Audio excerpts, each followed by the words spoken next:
আসসালামু আলাইকুম। হঠাৎ করে একটা ভিডিও করা, ভিডিওটা বাবাকে নিয়ে। বাবা আসছিল নাতিকে দেখবে, চলে আসছিল বাড়ি থেকে। আর আমিও ডিউটি শেষ করে আসছি। হঠাৎ করে ছেলে বায়না ধরলো দাদাকে নিয়ে চা বাগান ঘুরতে যাবে।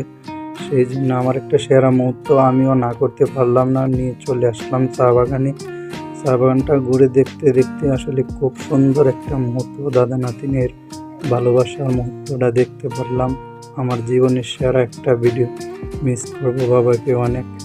আর হলো দাদা নাতিন হাঁটাটা অনেক সুন্দর করে দেখতেছিলাম আর উপভোগ করতেছিলাম, আসলে সেরা একটা সময়। মোটর বাইক সাইকেল চালানো আমার বাবাই আমাকে শিখিয়েছিল। আজকে বাবাকে বললাম আপনি একটু গাড়িটা চালান, দেখি কেমন চালাতে পারেন। ইনশাল্লাহ আলহামদুলিল্লাহ এখনও বাবা বলিনি। গাড়িটা তার নিজের মতো অনেক সুন্দর ড্রাইভ করলো, দেখতে দেখতে অফ করে দিল। আর ছেলেটাও দাদার গাড়ি চালানো দেখে সে খুব আনন্দে আত্মহারা। আর এটাই আমার জীবনের সেরা চাওয়া পাওয়া।